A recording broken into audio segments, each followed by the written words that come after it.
اللهم صل على سيدنا محمد وعلى آل سيدنا محمد كما صليت على إبراهيم وعلى آل إبراهيم في العالمين إنك حميد مجيد.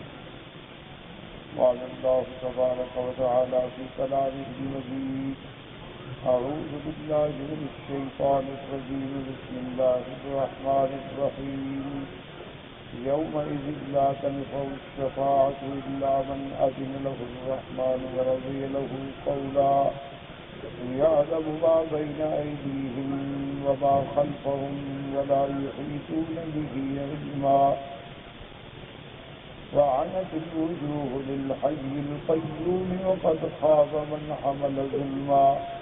ومن يعمل من الصالحات وهو مؤمن فلا يخاف ظلما ولا هزما. قال المؤلف المفسر رحمه الله تعالى: وقوله تبارك وتعالى: يعلم ما بين أيديهم وما خلفهم، أي يحيط علما بالخلائق كلهم ولا يحيطون به علما. فقوله تبارك وتعالى: ولا يحيطون بشيء من علمه إلا بما شاء. اللہ تبارک و تعالی نے کلام مقدس میں ارشاد فرمایا ہے کہ یعلم ما بین ایدیہم وما خلفہم. اللہ تبارک و تعالی جانتے ہیں جو کچھ انہوں نے آگے بھیجا ہے یا جو کچھ انہوں نے پیچھے چھوڑا ہے. اللہ تبارک و تعالیٰ کے آگے کوئی چیز مخفی نہیں. ہمیشہ یاد رکھیں کہ علم کامل اور علم غیب کے اللہ کے. کسی انسان، کوئی پیغمبر، ملائکہ، اولیاء اللہ، جو اللہ کے سب سے پیارے بندے ہیں، ان کی صفت علم غیب نہیں ہوتا، علم کامل نہیں ہوتا. اللہ نے سب کو علم عطا فرمایا، سب سے زیادہ انبیاء کو عطا فرمایا، لیکن علم کامل صرف اللہ کی صفت ہے کہ جو ہر چیز کو اس کے پیدا ہونے سے بھی پہلے جانتے. اب تمام اللہ کی مخلوق جب قیامت میں حاضر ہوگی تو سب کچھ اللہ کے علم ہے کہ انہوں نے دنیا میں کیا کیا تھا اور اب آخرت میں کیا لائے. اللہ کے آگے کوئی چیز چھپی ہوئی ہے. تو اس لیے اللہ ان کو اجازت دیں گے شفاعت کرنے کی جو شفاعت کرنے کے مستحق ہوں گے، اور شفاعت ان کے حق میں ہوگی جن کے بارے میں اللہ جانتے ہیں کہ ان کی موت ایمان سے آئی ہے. اس لیے اللہ نے یہاں اپنے علم کی صفت بیان فرمائی: یعلم ما بین ایدیہم وما خلفہم. اسی لیے صحیح حدیث مبارک میں آتا ہے کہ سب سے پہلے اللہ تبارک و تعالیٰ نے تقدیر کا قلم پیدا فرمایا. اول ما خلق اللہ القلم فقال له اکتب، اور حکم دیا کہ لکھو ما کان وما یکون وما هو کائن الی یوم القیامہ، کہ جو کچھ قیامت تک ہونے والا ہے سب لکھ دیا گیا. اور تمام لکھنے کے بعد اللہ نے اس کو کتاب مبین میں لکھ کے محفوظ فرما دیا. اس لیے میرے آقا نے فرمایا، سرکار دو عالم رحمت دو جہاں سیدنا محمد مصطفیٰ صلی اللہ علیہ وسلم نے فرمایا کہ جفت القلم ورفعت الصحف. آپ نے فرمایا اب قلم خشک ہو گئی اور صحیح سے لپیٹ دیے گئے. یعنی جو کچھ ہونا ہے تقدیر میں سب اللہ کے علم ہے اور سب لکھا ہوا ہے. اس لیے فرماتے یحیط علما بالخلائق کلہم، تمام مخلوق ان کے علم کے احاطے کے اندر ہے، لیکن اللہ تبارک و تعالیٰ کے علم کا کوئی احاطہ نہیں کر سکتا. اللہ نے سب مخلوق کو اپنے علم میں رکھا، لیکن اس کے علم کی کنوں تک کون پہنچ سکتا. اس لیے فرماتے ہیں وَلَا يُحِيطُونَ بِشَيْءٍ مِّنْ عِلْمِهِ إِلَّا بِمَا شَاءَ. اللہ تبارک و تعالیٰ کے علم کا کوئی احاطہ نہیں کر سکتا مگر جس کو اللہ چاہیں اس کو علم عطا فرمائیں، اور وہ بھی جتنا چاہیں، جتنا ضرورت ہو اتنا علم. علم کامل صرف اسی کی صفت. اب قیامت کے دن حال کیا ہوگا؟ وَأَنَتِ الْوُجُوهُ لِلْحَيِّ الْقَيُّومِ. قال ابن عباس وغير واحد خزات وذلت واستسلمت الخلائق لجبارها الحي. الذي لا يموت القيوم والذي لا ينام وهو قيم على كل شيء يدبره ويحفظه فهو الكامل في نفسه الذي كل شيء فقير إليه لا قوام له إلا به. اب قیامت کے دن حضرت ابن عباس فرماتی ہیں کہ اللہ نے فرمایا وَأَنَتِ الْوُجُوهُ لِلْحَيِّ الْقَيُّومِ. اب سب سر جھک جائیں گے اور آنکھیں نیچے ہو جائیں گی اور سب اپنے آپ کو اب اللہ کے حوالے کر دیں گے کیونکہ حل ہی کوئی نہیں. وَخَضَعَتْ وَاسْتَلَمَتِ الْخَلَائِقُ. تمام مخلوقات اپنے آپ کو اللہ کے سپرد کریں گے. لِجَبَّارِهَا الْحَيِّ الَّذِي لَا يَمُوتُ. جس کی صفت ہے کہ جو ہمیشہ زندہ ہے جس سے کبھی موت نہیں آئے گی. القیوم جو ہر چیز کو سنبھالنے والا. الذی لا ینام جو نیند سے بھی پاک اونگ سے بھی پاک. لا تأخذہ سنۃ ولا نوم. کیوں اگر خدا نہ کرے اللہ نہ کرے اللہ سو جائے تو بندوں کو کون سنبھالے. تو اللہ تبارک و تعالیٰ سونے سے بھی پاک ہر نقص سے بھی پاک موت سے بھی پاک. اللہ کی ذات ہمیشہ زندہ. والأول والآخر والظاہر والباطن وهو بكل شيء عليم. هو الأول الذي ليس قبله شيء. جس سے پہلے کچھ نہیں اور جس کے بعد بھی کچھ نہیں ہے. وهو قيم على كل شيء. اللہ تبارک و تعالی ہر چیز کے سنبھالنے والے ہر چیز پہ قائم نگران. یدبرہ ویحفظہ. اللہ اس کی تدبیر بھی فرماتی ہیں اور حفاظت بھی فرماتی ہیں. فہو الکامل فی نفسہ. اسی کی ذات ہے جو کامل ہے. باقی ہر ناقص ہے. ہر مخلوق میں کوئی نہ کوئی نقص ہے لیکن کامل ذات صرف اللہ تبارک و تعالیٰ کی ہے. الذی کل شیء فقیر الیہ. اسی کی طرف ہر چیز محتاج ہے. ہر بندہ محتاج اور اس کے بغیر کسی کا کام نہیں بنتا. اس لیے فرمایا الذی کل شیء فقیر الیہ لا قوام لہ الا بہ. کوئی اپنے آپ کو نہیں سنبھال سکتا مگر اسی کے سہارے پہ اور وہ اس کو کسی سہارے کی ضرورت نہیں. ساری دنیا محتاج ہے اور وہ غنی. یا ایھا الناس انتم الفقراء الی اللہ. ساری مخلوق اللہ کی محتاج اللہ سے مانگنے والے. اللہ تبارک و تعالیٰ بے نیاز بے پرواہ غنی کسی کی احتیاج نہیں. اب فرماتی وقت خواب من حمل ظلما. یعنی وہ رسوا ہوا ناکام ہوا جس نے دنیا میں ظلم کیا. یعنی یوم القیامت فإن اللہ سیؤتی کل حق الی صاحبہ. کیونکہ اللہ قیامت میں ہر حق والے کو حق دلائیں گے. حتی یقتص للشاة الجماء من الشاة القرناء.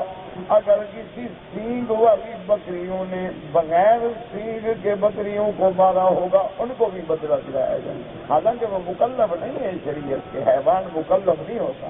یعنی یہ کمال انصاف ہے کہ اللہ تبارک و تعالیٰ صرف انسانوں اور جنوں میں نہیں بلکہ جانوروں کو بھی بدلہ عطا فرمائیں گے. وفی الحدیث یقول اللہ عز وجل وعزتی وجلالی لا یجاوزنی اليوم ظلم ظالم.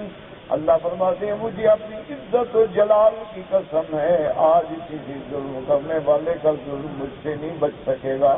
کہ کوئی ظالم بچ جائے یہ ہو نہیں سکتا. وفی الصحیح ایاکم والظلم. صحیح حدیث سے مبارک میں آتا ہے حضور نے فرمایا خبردار کسی پہ ظلم نہ کیا کرو.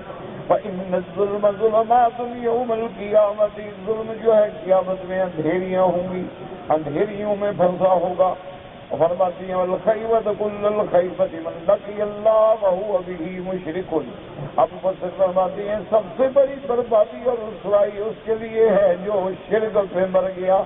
اللہ تبارک و تعالیٰ کی دربار میں آیا اور شرک کر کے آیا.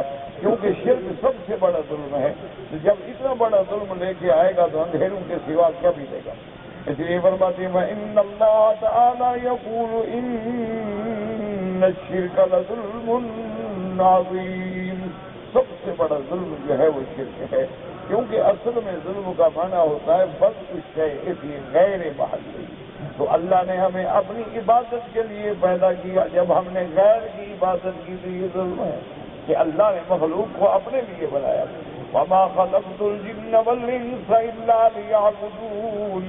اللہ نے جن و انس کو اس لیے پیدا کیا کہ خالص اس کی عبادت کریں. تو جب کوئی بندہ اللہ کے سوا غیر اللہ کی عبادت کرتا ہے، یاد رکھو دعا جو ہے یہ بھی عبادت ہے. غیر اللہ سے دعا مانگے یہ بھی شرک ہے. غیر اللہ کی نظر مانے، غیر اللہ کو پکارے، غیر اللہ کو نفع نقصان کا مالک سمجھے، سب ظلم. وَقَوْلُهُ وَمَن يَعْمَلْ مِنَ الصَّالِحَاتِ وَهُوَ مُؤْمِنٌ فَلَا يَخَافُ ظُلْمًا وَلَا هَضْمًا. اور جو شخص اعمال صالح کرے لیکن شرط ہے کہ وہ ایمان والا ہو، ایمان پہ ہو. ایک شرط کیوں اچھے اعمال کرے لیکن کافر ہے، اس کے اعمال کا قیامت میں کوئی فائدہ نہیں. اللہ تبارک و تعالیٰ کافروں کو ان کے عمل کا بدلہ دنیا میں دے دے. کافر بھی اچھے کام کرتے ہیں، اسپتالیں بناتے ہیں، مدرسے بناتے ہیں، کالج بناتے ہیں اور مظلوموں کی امداد کرتے ہیں، تو ان کو دنیا میں اللہ بدلہ دے دیتے ہیں. آخرت میں ان پر کوئی بدلہ نہیں ہوگا، کیونکہ آخرت میں شرط ہے کہ ایمان ہوگا تو عمل صالح بھی مقبول ہوگا. لا یخاف ظلما ولا ہضما. اس پر کوئی زیادتی بھی نہیں ہوگی، کوئی نقصان بھی نہیں ہوگا. کیا مانا کہ کسی مسلمان پہ کوئی چیز زیادہ رکھ لی جائے یہ بھی نہیں، اس کی کوئی نیکی گھٹا دی جائے یہ بھی نہیں ہوگا، بلکہ اللہ تبارک و تعالی ہر نیکی کا 10 گنا بدلہ، 700 گنا، 1,00,000 گنا. لما ذکر الظالمین ووعیدهم الثنا بالمتقین وحکمهم. اللہ پاک نے چونکہ پہلے مشرکین ظالمین کا ذکر کیا ہے، اس کے بعد اللہ نے ان آیات میں ان لوگوں کا ذکر کیا جو اللہ سے ڈرنے والے ہیں اور اچھے عمل کرنے والے ہیں.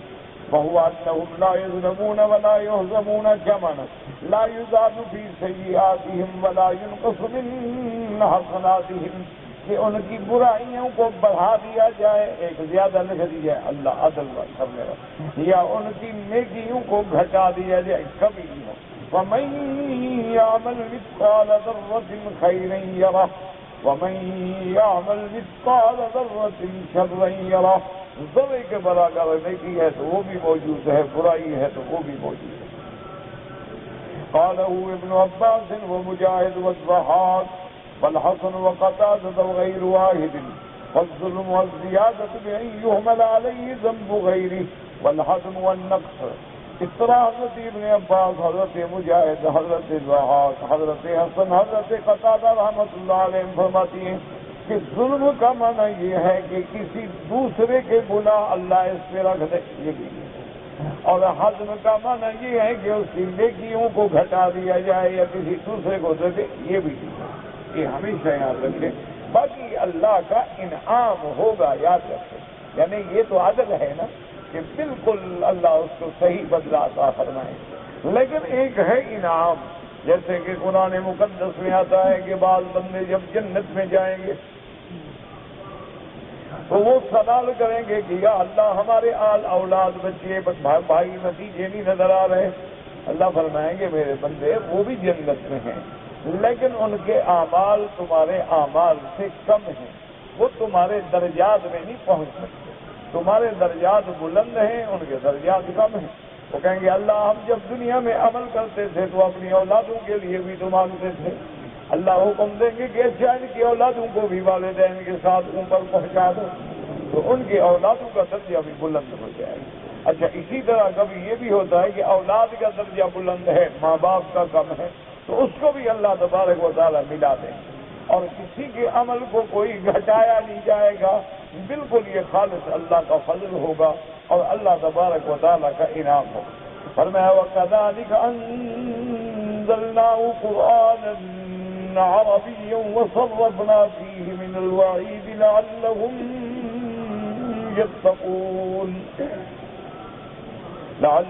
يَتَّقُونَ أَوْ يُحْدِثُ لَهُمْ ذِكْرًا. فَتَعَالَى اللَّهُ الْمَلِكُ الْحَقُّ وَلَا تَعْجَلْ بِالْقُرْآنِ مِن قَبْلِ أَن يُقْضَىٰ إِلَيْكَ وَحْيُهُ وَقُل رَّبِّ زِدْنِي عِلْمًا. يقول تعالى ولما كان يوم المآب والجزاء بالخير والشر واقعا لا محالة.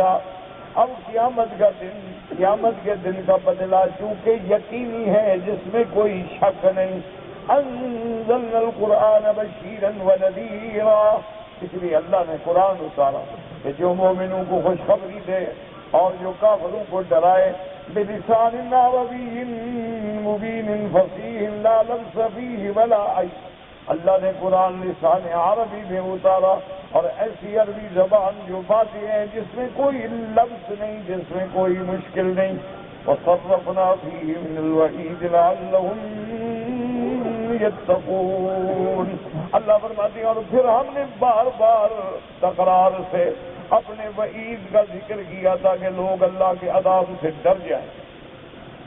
ای یترکون المآثم والمحارم والفواحش، اللہ سے ڈرنے کا معنی کیا ہے؟ تاکہ وہ حرام چیزیں، گناہ والی چیزیں، فواحش، منکرات چھوڑ دیں.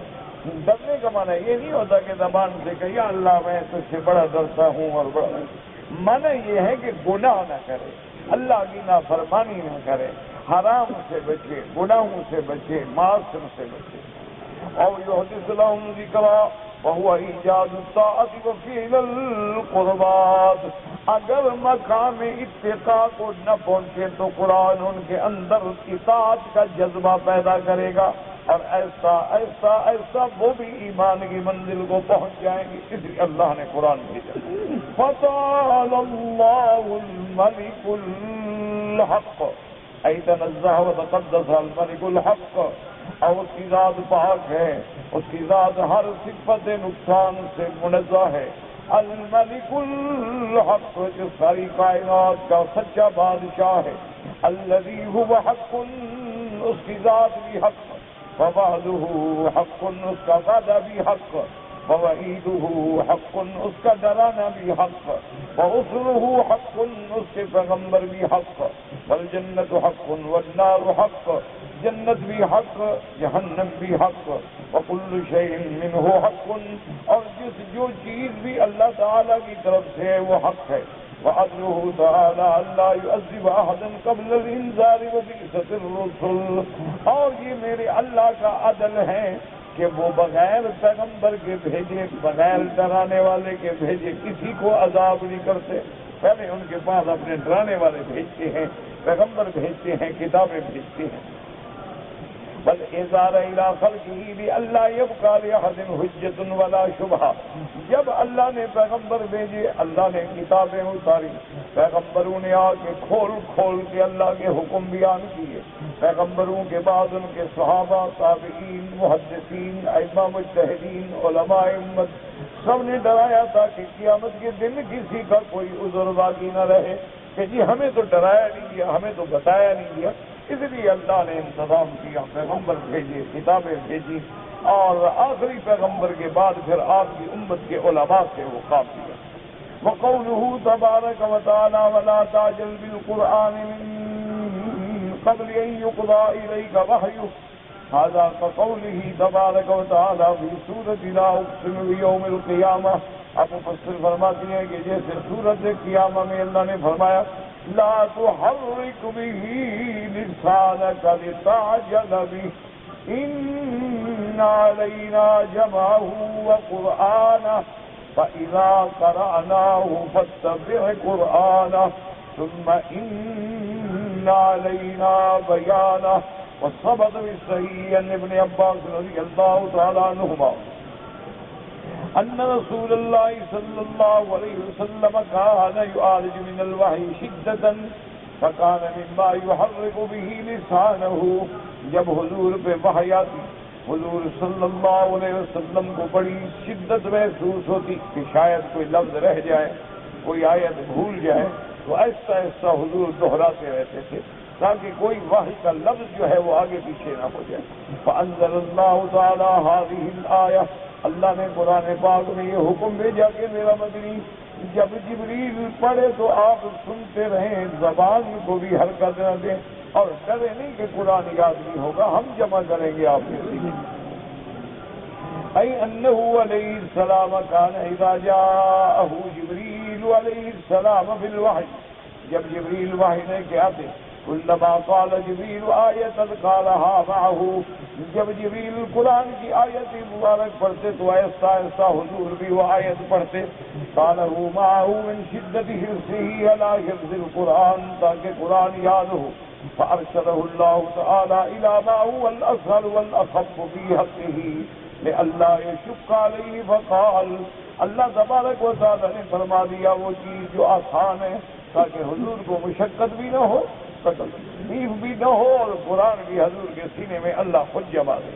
فرمایا لا تحرک به لسانک لتعجل به ان علینا جمعه وقرآنه، أي أن نجمعه في صدرك ثم تقرأه على الناس من غير أن تنسى منه شيئا. میرے محبوب ہم قرآن کو آپ کے سینے میں جمع فرما دیں گے تو آپ دیکھیں گے اللہ نے قرآن کے لیے سب سے پہلے قرآن پاک کہاں رکھا گیا؟ لوح محفوظ. بل هو قرآن مجید فی لوح محفوظ، اللہ نے لوح محفوظ میں رکھا.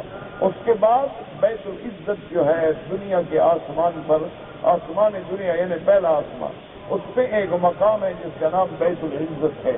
اس بیت العزت میں اللہ نے پورا قرآن رکھا، اور اس کے بعد اللہ نے قرآن کو محفوظ کہا کیا دنیا میں محمد مصطفیٰ کے دل پر. اس لیے قرآن کہتا ہے نزل به الروح الامین علی قلبک لتکون من المنذرین. محمد مصطفیٰ اللہ کا فرشتہ امانت والا لے کے جو ہے ہم آپ کے دل میں رکھیں گے، آپ ڈرانے والے بنیں گے، آپ بالکل غم نہ کریں، کبھی قرآن آپ کو نہیں بھولے گا، ہم خود جمع کر دیں گے. اس لیے فرماتے ہیں وَإِذَا قَرَأْنَاهُ فَاتَّبِعْ قُرْآنَهُ ثُمَّ إِنَّ عَلَيْنَا بَيَانَهُ، اور پھر قرآن کی تشریح تفصیل وہ بھی ہم سمجھا دیں گے. وقال في هذه الآية ولا تعجل بالقرآن من قبل أن يقضى إليك وحيه، کہ قرآن پاک کے وقت نزول میں جلدی نہ کریں بل انصت، خاموش رہیں. فإذا فرغ الملك من قراءته عليك فقرأه بعده، اور جب فرشتہ پڑھ کے فارغ ہو جائے اس کے بعد آپ پڑھیں. وقل رب زدنی علما، اور یہ دعا بھی کرتے رہیں تاکہ اللہ تبارک و تعالیٰ جو قرآن اترا ہے اور جو اترے گا اس کے جو معانی ہیں، جو علوم ہیں، وہ آپ کو اور عطا فرمائے. اے زدنی منک علما، یا اللہ اپنی طرف سے ہمیں اور زیادہ علم عطا فرما. قال ابن عیینہ رحمہ اللہ ولم یزل صلی اللہ علیہ وسلم فی زیادۃ حتی توفاہ اللہ عز وجل. اور حضور جب یہ دعا مانگتے رہے تو علم بڑھتا رہا تاکہ وفات تک اللہ اور علم عطا فرماتے رہے. حضرت ابن عیینہ رحمۃ اللہ علیہ فرماتی فلہذا جاء فی الحدیث ان اللہ طابع الوحی علی رسولہ حتی کان الوحی اکثر ما کان یوم توفی رسول اللہ صلی اللہ علیہ وسلم. حضور صلی اللہ علیہ وسلم بھی وحی اترتی رہی، کبھی مکے میں، کبھی مدینہ منورہ میں، کبھی عرفات میں، کبھی مینا میں، کبھی سفر میں، کبھی حضر میں، کبھی بدر میں، کبھی تبوک میں.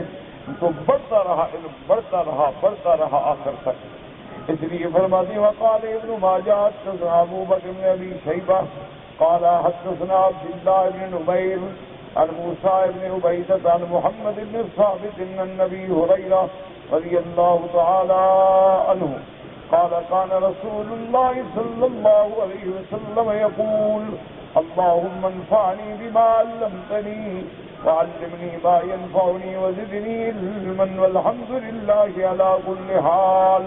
حضور صلی اللہ علیہ وسلم ہمیشہ یہ دعا فرماتے تھے کہ یا اللہ جو آپ نے علم دیا اس سے مجھے نفع اٹھانا نصیب فرما. علم ہو اور نفع نہ اٹھایا یہ تو بہت، اسی لیے حدیث میں آتا ہے حضور کی دعائیں مبارک ہے اللہم انی اعوذ بک من علم لا ينفع، اللہ مجھے اس علم سے بھی پناہ دے جو نفع نہ پہنچائے. ومن قلب لا یخشع، اللہ اس دل سے بھی پناہ دے جو تیرا ڈر نہ رکھتا ہو دل اپنے اندر. حضور صلی اللہ علیہ وسلم نے فرمایا وان نفس لا تشبع، اور اللہ ہمیں ایسے نفس سے بھی پناہ دے جو کبھی بھرتا ہی نہ ہو. وَعَنْ عَيْنٍ لَا تَدْمَعُ، اور ایسی آنکھوں سے بھی پناہ دے جو تیرے آگے رونے والی نہ ہو، وَعَنْ دَعْوَةٍ لَا يُسْمَعُ، اور ایسی دعا سے بھی پناہ دے جو قبول نہ ہو، ہم مانگیں اور ٹھکرا دیں جائیں۔ تو حضور ہمیشہ یہ دعا فرماتے تھے اللہ تبارک و تعالیٰ سے، الحمدللہ علی کل حال۔ وأخرجه الترمذي عن أبي كريب عن عبد الله بن نمير وقال غريب من هذا الوجه، ورواه البزار عن عمرو بن علي الفلاس عن أبي عاصم عن موسى بن عبيدة به، وزاد في آخره وأعوذ بالله من أهل النار، یعنی انہوں نے یہ جملہ بھی زیادہ نقل فرمایا کہ الحمدللہ علی کل حال، اللہ تیرا حمد ہے، تیرا شکر ہے ہر حال میں، وَأَعُوذُ بِاللَّهِ، میں اللہ کی پناہ پکڑتا ہوں، من حال اہل النار، اللہ جہنمیوں کے حال سے ہمیں بچا، مانا ہے جہنم سے بچا، اور ان کے تمام احوال سے ہماری حفاظت فرما۔ واللہ عالم۔ کہ آپ کے سوال بہت جمع ہو گئے۔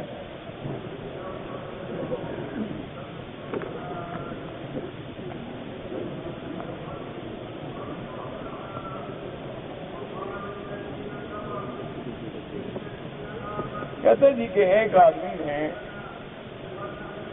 عمرہ کیا، نیت کی، طواف کیا، صفا مروہ کی، سعی نہیں کی، اور جا کے بال کٹوا دیے اور اس کے بعد احرام کھول دیا۔ صاف بات ہے میرا بھائی کہ آپ کا عمرہ مکمل نہیں ہوا۔ عمرے کے اندر صفا مروہ دوڑنا جو ہے وہ واجب ہے، اگر کوئی چھوڑ دے تو اس پہ دم پڑ جاتے ہیں، اگر ارادہ کر لیتے تو آپ دم سے بچ جاتے ہیں۔ بہرحال آپ کہتا ہے کہ پھر میں نے دوبارہ عمرہ کر کے مکمل کیا، تو چلو اللہ پاک قبول فرمائے، لیکن آئندہ احتیاط کریں کہ جب عمرہ کرنا ہو تو عمرے کا طریقہ یہ ہے کہ آدمی سنت یہ ہے غسل کرے، غسل کرنے کے بعد 2 چادریں باندھے اور 2 رکعت، وقت ہے موقع ہے تو سنت ہے کہ 2 رکعت پڑھ لیں۔ اگر موقع نہیں ہے یا وقت نہیں ہے، عصر کے بعد کا وقت ہے تو 2 رکعت پڑھنے کی کوئی ضرورت نہیں۔ فجر کی نماز کے بعد کا وقت ہے یا تو انتظار کرے کہ سورج نکلنے کے بعد پڑھے، اور یا پھر 2 رکعت نہ پڑھے اور لبیک بعمرۃ لبیک اللہم لبیک لبیک لا شریک لک لبیک، یہ تلبیہ پڑھتا پڑھتا پڑھتا اللہ کے گھر میں آئے، اور جب کعبۃ اللہ پہ نظر پڑے تو لبیک پڑھنا بند کر۔ اب لبیک اسی وقت تک پڑھنا ہے جب تک ہم کعبے میں نہیں آتے، یعنی جہاں سے ہم احرام باندھیں، چاہے اپنے ملک سے باندھیں، مدینہ منورہ سے باندھیں یا مسجد عائشہ سے باندھیں، تو ہم سارے رستے میں تو لبیک پڑھیں گے، اور لبیک جو ہے بڑا محبوب اور مقبول ترانہ ہے۔ اور ایک حدیث مبارک میں آتا ہے کہ جب عمرے والا یا حج والا لبیک پڑھتا ہے تو اس کی آواز یہاں تک جاتی ہے تو ہر چیز جو ہے وہ بھی لبیک لبیک لبیک اللہم لبیک کہتی ہے، ہمیں سنائی نہیں دیتا، تو اس لیے وہ لبیک ہم پڑھیں گے۔ لیکن جب کعبۃ اللہ پہ نظر پڑے تو اب لبیک پڑھیں۔ اچھا، حج میں جب ہم احرام باندھیں گے تو لبیک پڑھتے رہیں، لبیک مینا میں بھی پڑھیں گے، عرفات میں بھی پڑھیں گے، مزدلفہ میں بھی پڑھیں گے، راستے میں بھی پڑھیں گے۔ جب پہلی کنکری ماریں گے تو لبیک پڑھیں، اس کے بعد پھر لبیک نہیں پڑھیں۔ تو یہ مسائل یاد رکھیں اور سمجھیں، یعنی ادھر سے سنا ادھر سے نکال دیا اور پھر اسی کے طرح جیسے پہلے تھے ویسے ویسے رہ گئے۔ اچھا، اب آپ نے احرام باندھ لیا، لبیک پڑھتے ہوئے آپ اللہ کے گھر میں آئے تو کعبۃ اللہ میں آنے کے بعد طواف شروع کریں، اور طواف میں احتیاط کریں، نہ تو رکن یمانی سے شروع کریں اور نہ حجر اسود کے بعد شروع کریں، بلکہ جہاں نشان لگا ہے وہاں ایسے کھڑے ہوں کہ آپ کا کندھا جو ہے وہ حجر اسود کے ایک کونے کے برابر ہو، اور وہاں بسم اللہ اللہ اکبر، اور اس کے بعد طواف شروع کریں۔ پہلے 3 چکروں میں کندھا بھی نکالیں اور رمل بھی کریں۔ رمل ماننا جیسے پہلوان چلتا ہے، اپنی شوقت اور طاقت کا مظاہرہ کرتا ہے، تو یہ بھی سنت ہے، لیکن پہلے 3 چکروں میں۔ پہلے 3 چکروں کے بعد نہ دوڑنے کی ضرورت ہے اور نہ کندھا نکالنے کی ضرورت ہے، یہ میرے بھائی غلطی کرتے ہیں کہ بس وہاں سے احرام باندھیں گے تو کندھا نکال لیں گے، کوئی ضرورت نہیں نکالنے۔ اچھا نماز پڑھ رہے ہیں پھر بھی کندھا نکالا ہوا ہے، نماز مکروہ ہو گئی بلا وجہ۔ کندھا تو صرف 3 چکروں میں نکالنا ہے، 3 چکروں کے بعد چادر اپنی ڈال لیں اور 4 چکر مکمل کریں، اور اس کے بعد 2 رکعت مقام ابراہیم کے پیچھے پڑھیں، اور اس کے بعد جا کے صفا سے شروع کریں۔ اور اگر یہ آیت یاد ہو تو یہ بھی پڑھ لیں، ان الصفا والمروۃ من شعائر اللہ، یا یہ بھی لفظ یاد ہوں، ابدأ کما بدأ بہ اللہ، ان الصفا والمروۃ من شعائر اللہ، فمن حج البیت او اعتمر فلا جناح علیہ ان یطوف بہما الی آخر الآیہ، یہ پڑھ لیں۔ اور جبل صفا پہ اتنا اوپر چڑھیں کہ کعبہ نظر آ جائے، بالکل آخری کالے کالے پتھروں پہ چڑھنا ضروری نہیں ہوتا، اور وہاں کھڑے ہونے کے بعد اللہ سے دعا کریں، اور اگر یاد ہو تو لا الہ الا اللہ وحدہ صدق وعدہ نصر عبدہ اعز جندہ لا شیء قبلہ ولا شیء بعدہ لا الہ الا اللہ وحدہ لا شریک لہ لہ الملک ولہ الحمد یحیی ویمیت وہو علی کل شیء قدیر۔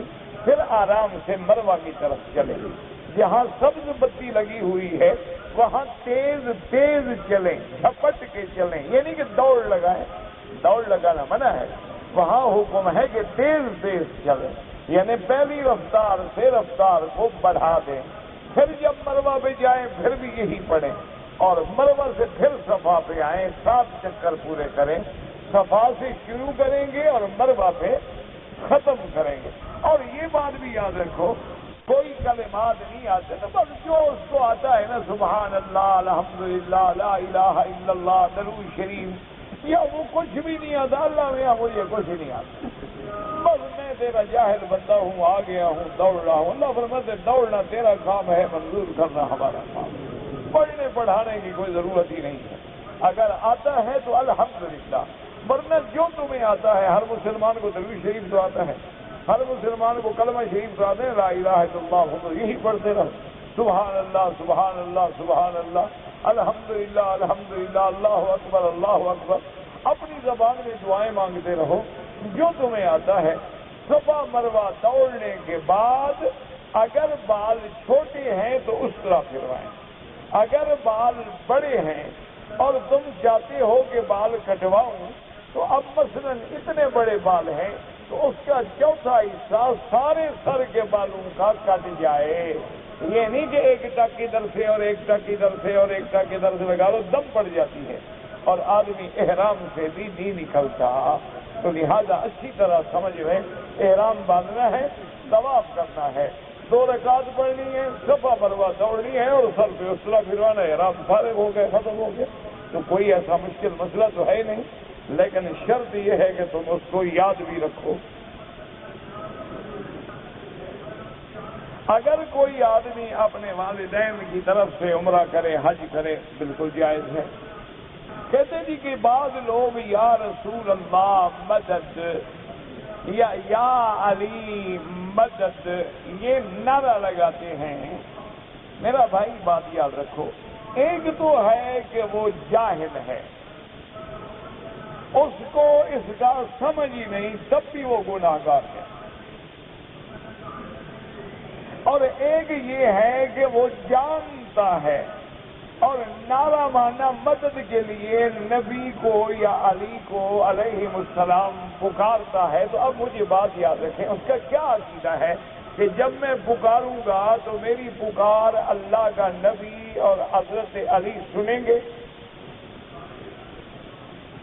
اگر تو نہیں سنیں گے تو پکارنے والا پاگل ہے، بیوقوف ہے، کیوں پکار رہا ہے؟ اور یہ عقیدہ ہے کہ سنیں گے، پھر وہ میری مدد بھی کریں گے اور میری تکلیف کا ان کو علم بھی ہو جائے گا، یہی عقیدہ رکھنا تو کفر اور شرک ہے۔ یہ اللہ کی صفت ہے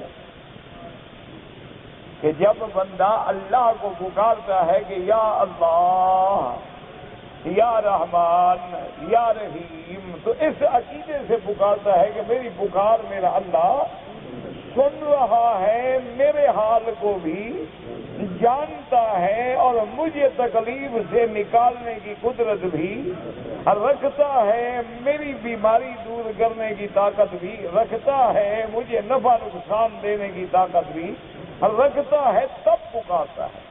تو جب اسی عقیدے سے اللہ کے پیغمبر کو پکارے، جبریل کو پکارے، علی کو پکارے، ولی کو پکارے، یہی تو شرک ہے، اسی کا نام تو شرک ہے۔ اور شرک کیا ہوتا ہے؟ باقی کہنا جی ہم محبت میں کہتے ہیں تو یہ بھی غلط ہے۔ تم نے کبھی یا ابو بکر مدد تو نہیں کہا، ان سے بغض ہے تمہیں؟ ہے نا، اگر محبت ہے صرف حضرت علی سے، ابو بکر سے نہیں ہے، اور تمہیں محبت جو ہے حضرت عمر سے بھی نہیں، حضرت عثمان سے بھی نہیں، اچھا حضرت حسین سے ہے لیکن پھر حضرت حسن سے بھی نہیں، اچھا حسن حسین سے بھی ہے تو ان کی بہن بی بی ام کلثوم سے نہیں، کیا عقیدہ ہے؟ یہ وہ عقیدے ہیں جو دراصل یہودیت نے اور نصرانیت نے مختلف جماعتوں کے ذریعے ہمارے دماغوں میں ڈالے ہوئے ہیں، اور آج بھی مسلمان انہی جیسے وہ یا عیسیٰ یا مسیح یا عزیر اللہ کے نبیوں کو پکارتے تھے، اسی طرح ہم نے اللہ کے نبیوں کے ساتھ صحابہ کو بھی، اولیاء اللہ کو بھی پکارنا شروع کر دیا، اور بلکہ جہاں یا اللہ لکھا سامنے یا محمد بھی لکھا، حالانکہ یا حرف ندا ہے، صرف پکار کے لیے ہے، تو جب اسی حرف کے ساتھ نبی کو پکاریں گے یا ولی کو پکاریں گے تو شرک ہو جائے گا۔ اللہ تبارک و تعالی ہر مسلمان کو شرک سے محفوظ رکھے۔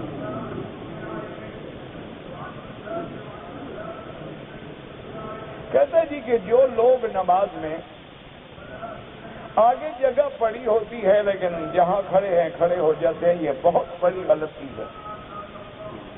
اپنے ثواب کو، اپنے اجر کو نقصان پہنچاتے ہیں۔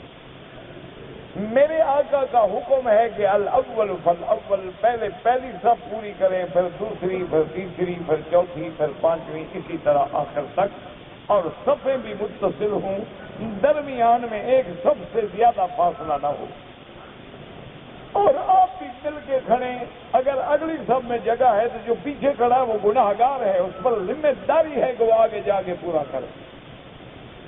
اس لیے صفوں کو خراب نہ کیا کریں، اور محنت کر کے آتے ہیں، وقت لگاتے ہیں، وضو کرتے ہیں، حرم میں آتے ہیں، پھر اپنی نماز خراب کرتے ہیں تو کتنی بدقسمتی۔ ایک آدمی نے لکھا ہے کہ میں نے طواف کیا لیکن غلطی سے ایک چکر حتیم کے اندر سے گزر گیا۔ یاد رکھو، حتیم کے اندر سے چکر نہیں ہوتا طواف کا، منع یہ ہے کہ آپ کے 6 چکر ہوئے، 7 نہیں ہوئے، ایک چکر تو ہوا ہی نہیں نا جو آپ حتیم سے گزرے۔ بہرحال انشاءاللہ طواف تو ہو جائے گا کہ اکثر اشواط ہو گئے ہیں، لیکن آئندہ ایسی غلطی کبھی نہ کریں۔ یہ رکاوٹ ہے، اس لیے حتیم کہتے ہیں۔ حج کا عمرہ ہو یا کوئی عمرہ ہو، لازماً سر پہ اس طرح پھروائیں یا چوتھا حصہ بال کٹوائیں۔ میرے ساتھی مجھ سے بچھڑ گئے ہیں، اللہ ملا دے گا آپ کو انشاءاللہ۔ اب میں کیا کر سکتا ہوں، میرے پاس تو یہ نہیں ہے۔ یہاں ہوں گے لازماً، یہاں ہے تو دیکھ لو۔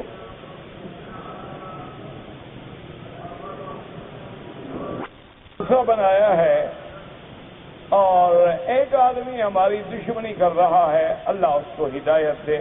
میرا بھائی یاد رکھو، جب دین کا کام کرو گے تو شیطان تو اپنی محنت کرے گا۔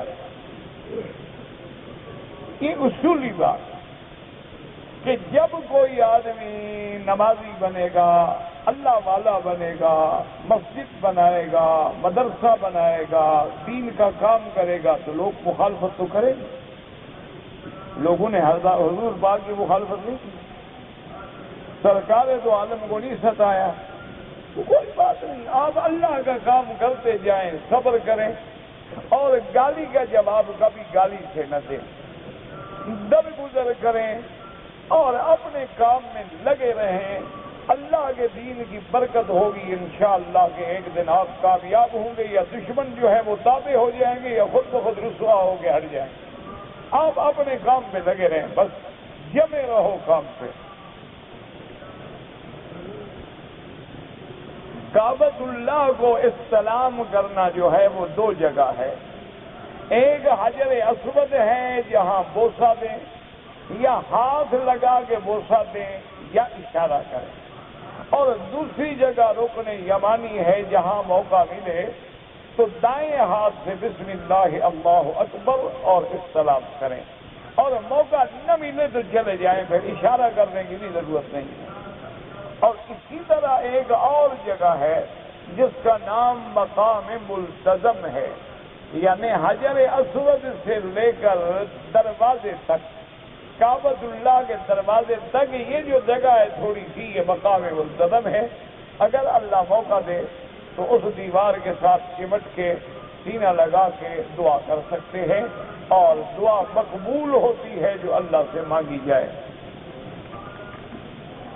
پاکستان کے لوگوں کے لیے، پاکستان ہو یا کوئی ہو، مکروہ اوقات جو ہیں، سورج نکل رہا ہے تو نماز نہ پڑھیں، سورج عین سر پہ کھڑا ہے تو نماز نہ پڑھیں، سورج ڈوب رہا ہے تو نماز نہ پڑھیں، فجر کی نماز کے بعد سورج نکل کے جب تک اوپر نہ آئے اس وقت تک نماز نہ پڑھیں، اور عصر کے بعد جب تک سورج ڈوب نہ جائے، مغرب نہ ہو جائے، اس سے پہلے نماز نہ پڑھیں۔ یہ اوقات مکروہ ہیں۔ بس فرق اتنا ہے کہ بعض ائمہ کرام ان اوقات مکروہ پر عمل کرتے ہیں ہر جگہ، لیکن وہ کہتے ہیں کہ حرم میں گنجائش ہے کہ آدمی جب چاہے طواف کرے اور جب چاہے اس کی 2 رکعت پڑھ لے۔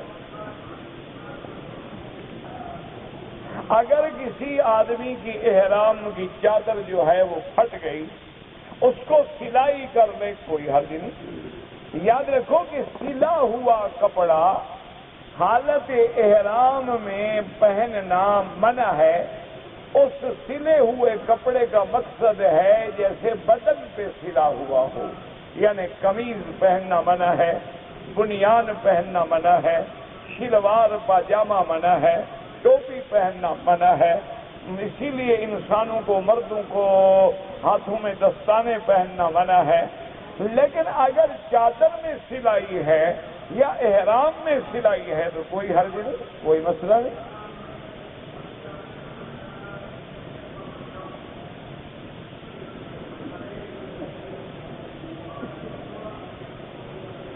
میرا بیٹا بیمار ہے، اللہ شفا عطا فرمائے، اللہ ہر بیمار پہ رحمت کریں، اللہ آپ کی ہم سب کی بیماریاں ظاہری، باطنی، روحانی، جسمانی، نفسانی سب دور فرما دیں۔ اللہم انا نعوذ بک عن البرص والجذام وعن سیء الاسقام۔ اللہم رب الناس مذہب الباس انت شافی لا شفاء الا شفاؤک، شفاؤک لا یغادر سقما۔ اللہ تبارک و تعالیٰ سے دعا فرمایا کریں کہ اللہ سب بیماروں پہ رحم فرما۔ یاد رکھو جب تم سب کے لیے دعا مانگتے ہو نا تو اللہ کی رحمت جوش میں آ جائے۔ دعا صرف اپنے لیے نہ مانگا کرو۔ اللہم اشفنا واشف مرضانا ومرضى المسلمین۔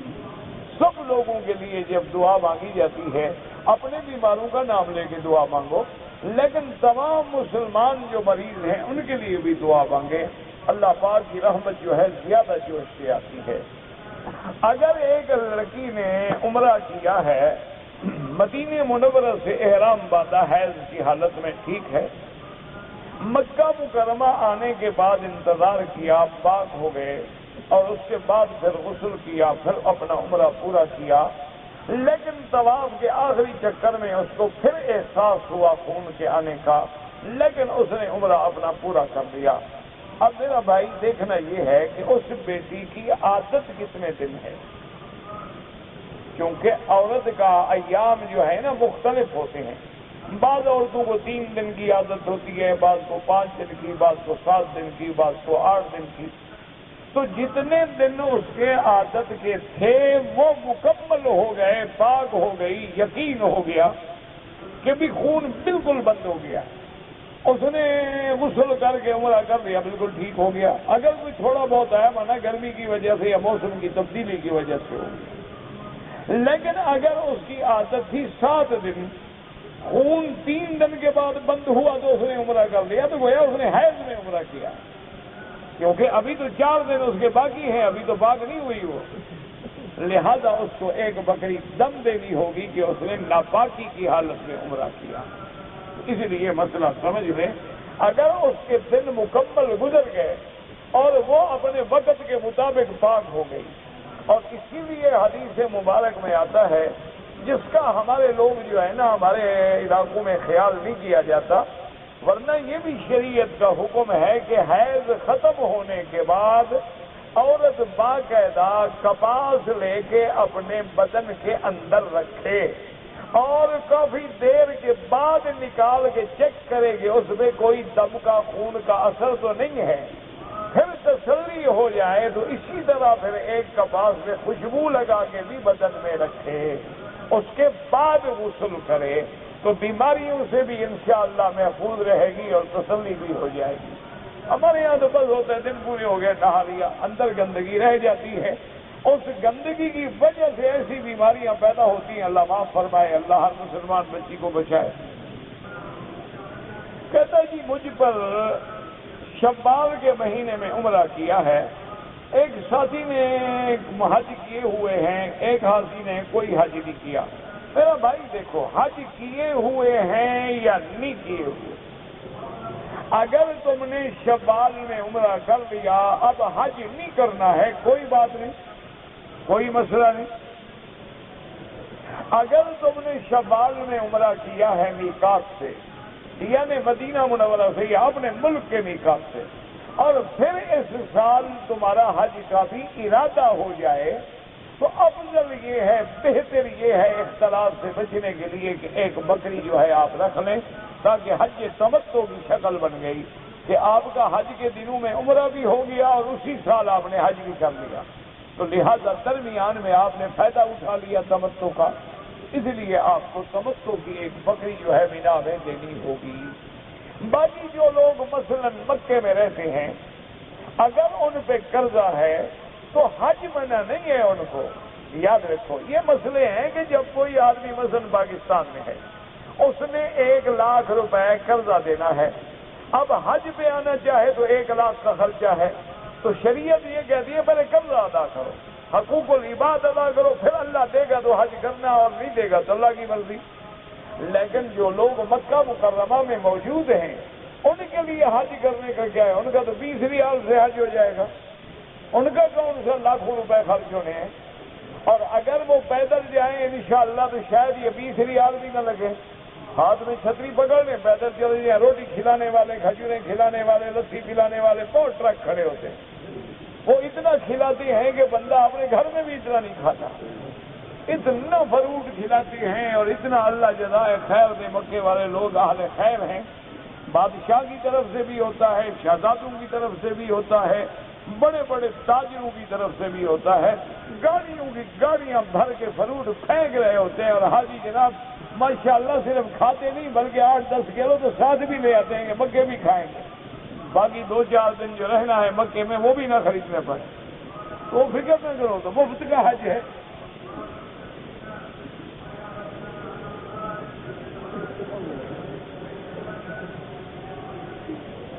میری بیوی کہتا ہے جی میرا کہنا نہیں مانتی، اور کس کی بیوی مانتی ہے؟ بابا یہ تو اللہ کا عذاب ہے، دعا کرو اللہ رحم کرے۔ اس لیے ہمیشہ یاد رکھو کہ اگر امرأۃ صالحۃ فرما بردار بیوی ہے تو اگر جنت ہے ورنہ جہنم ہے، انا للہ و انا الیہ راجعون۔ اور آج جو حالات ہیں وہ 99% یہ نہیں کہ سارا قصور عورت کا ہوگا، ہمارا بھی ہوگا، لیکن کوئی افہام تفہیم کا مادہ ہی نہیں ہے۔ باہر صورت بہتر یہی ہے میرا بھائی کہ صبر سے گزارا کرو، باہر منہ اونچی کر لی، گھر میں نیچی کر لی، اور کوئی حل ہے بنا؟ کیا کرو گے آپ؟ حضرت مرزا مظہر جانا رحمت اللہ علیہ بہت بڑے اللہ کے ولی گزرے ہیں. اللہ کی شان ہے کہ ان کے گھر میں جو بیوی تھی نا، اتنی لڑاکا جھگڑالو اور اتنی گالیاں دیتی تھی، اللہ معاف کرے. ایک دن آپ نے ایک شاگرد کو بھیجا، وہ پٹھان تھا بیچارہ شاگرد. ہم پٹھان بلوچ کچھ پاگل تو ہوتے ہیں. تو وہ گیا، اس نے آواز دی تو اندر سے بی بی صاحبہ نے سو گالیاں دی، اس پٹھان کو بھی اور پیر صاحب کو بھی اور سب کو بھی. اب جاؤ، میں نکرانی ہوں، جاؤ، میں فارغ نہیں. واپس آیا تو پٹھان کی تو آنکھیں سرخ. اس نے کہا حضرت یہ تمہارا بیوی ہے کہ اللہ کا عذاب ہے یہ؟ انہوں نے کہا حضرت اگر یہ آپ کا بیوی نہ ہوتا نا میرے مرشد کا، خدا کا قسم ابھی اس کو گولی سے ٹھیک کرتا. تو حضرت نے کہا اچھا تمہارا مشورہ کیا ہے؟ حضرت بڑے مذہبی فتویٰ فرمایا اچھا پٹھان صاحب تم بتاؤ کیا کرو؟ انہوں نے کہا حضرت اور کچھ نہیں کرتا، چھوڑ چلا کر ہم اپنے بیٹی دے گا. تو حضرت نے فرمایا اچھا جب میں طلاق دے دوں گا تو وہ کیا؟ انہوں نے کہا جہاں جائے کسی اور سے شادی کرے گا. انہوں نے کہا دیکھو بات، اگر میں طلاق دے دوں تو میں اپنے گلے سے بلا نکال کے دوسرے مسلمان کے گلے میں ڈال دوں، یہ جائز ہے شریعت میں؟ انہوں نے کہا حضرت مسئلہ تو ہم کو نہیں آتا. انہوں نے کہا بات سنو خان صاحب، یہ جو دیکھ رہے ہو نا اللہ نے مجھے مقام ولایت دیا ہے، یہ اسی بدبخت کی وجہ سے تو مجھے ملا ہے کہ وہ سارا دن بد زبانی کرتی ہے، میں اللہ کے آگے صبر کرتا ہوں، اللہ میرے مقام بلند کر دیتا ہے. تو اس لیے صبر سے گزارا کرو. اور حضور کی حدیث ہے کہ عورت جو ہے ٹیڑھی ہڈی سے پیدا ہوئی ہے، ٹیڑھی پس اس کو سیدھا کرو گے تو ٹوٹ جائے گی. اس لیے حضور نے فرمایا بس گزارا کرو. ایک آدمی پاکستان سے بغیر احرام باندھے ہوئے مکہ آ گیا تو اب وہ عمرہ بھی کرے اور ایک بکری دم بھی ادا کرے. اگر کوئی آدمی کوئی چیز ذبح کر کے خیرات اور ختم پڑھے، ختم کیا ہوتا ہے؟ یہ جو ختم پڑھتے ہیں نا مولوی، یہ اپنے پیٹ کے لیے انہوں نے ایک مسئلہ بنایا ہے.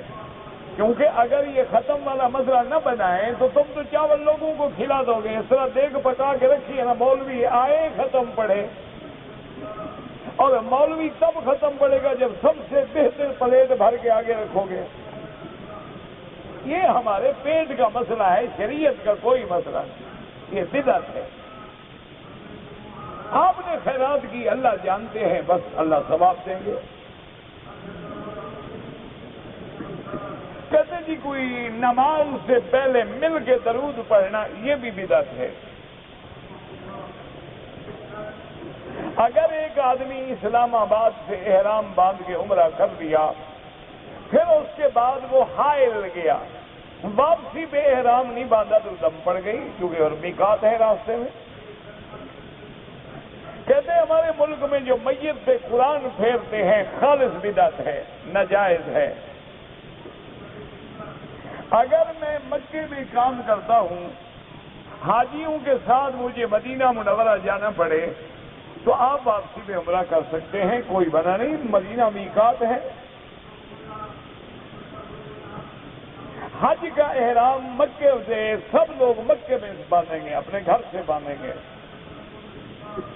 جب جمعۃ المبارک کا خطبہ ہو رہا ہو تو اس وقت سنت ادا کرنا امام احمد ابن حنبل رحمۃ اللہ علیہ کے نزدیک تو جائز ہے کہ جب آدمی آئے پہلے 2 رکعت پڑھے پھر بیٹھے، چاہے خطبہ ہو رہا ہے یا نہیں ہو رہا. لیکن امام ابو حنیفہ فرماتے ہیں کہ جب امام منبر پہ آ جائے یا خطبہ شروع ہو جائے، اب حکم ہے کہ سنو بس بیٹھ جاؤ. جو جانور مشین کے ذریعے ذبح کیے جاتے ہیں وہ حلال نہیں ہوتے. تبلیغ جس دن میں بھی ہوتی ہے ان کے بھی دکان ہوتے ہیں، مجھے تو نہیں پتا آپ نے کیا لکھا ہے بھائی. ایک بھائی فوت ہو گیا، اللہ مغفرت فرمائے. میرے بھی ایک دوست تھے اشرف صاحب، وہاں پیرس میں فرانس میں بڑا دین کا کام کر رہے تھے. قرآن کا درس کا حلقہ رکھا ہوا تھا، وہ فوت ہو گئے، اللہ ان کی بھی مغفرت فرمائے، اللہ ان کے درجات بلند فرمائے۔ بھائی میرا بھائی، اگر کسی نے تمہیں کہا ہے، وصیت کی ہے عمرے کی، تو کر سکتے ہو، ورنہ اپنے لیے عمرہ کر کے اس کے لیے دعا مانگو۔ ہجرت کرنا جو ہے، ہجرت تو حضور کے زمانے میں فرض تھی، اب وہ فرض نہیں رہا، لیکن اگر آپ کافروں کے ملک میں ہیں اور دین پہ چلنا مشکل ہے، نماز پڑھنا مشکل ہے، پھر لازم ہے کہ ہجرت کرو۔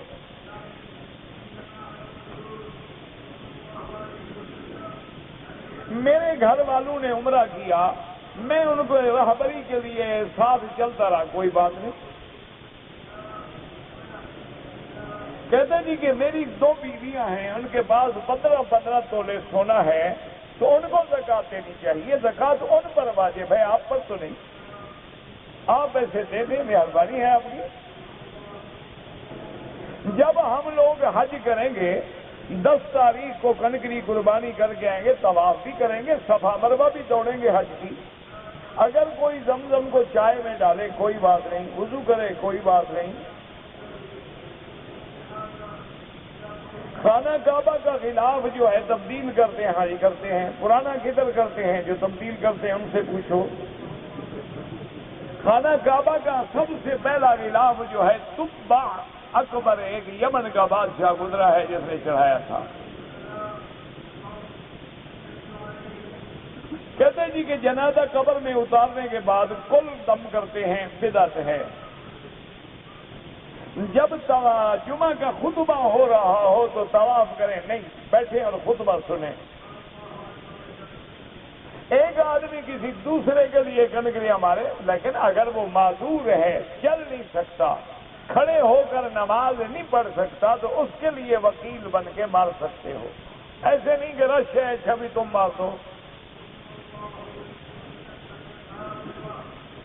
اگر ایک آدمی رمضان میں یہاں آیا ہے، حج کرے گا، اس کا حج مفرد ہوگا، اس پہ حج کی بکری واجب نہیں ہے۔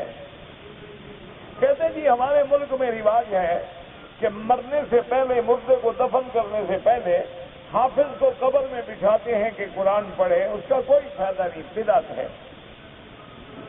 مرنے والے نے پڑھا نہیں، حافظ کے پڑھنے سے قبر کو فائدہ ہوگا یا مردے کو ہوگا؟ بار بار عمرہ کریں، نفلی عبادت ہے، جتنا کریں ثواب ہے۔ 2 دفعہ طواف کرنا جو ہے عمرے کے برابر نہیں ہوتا۔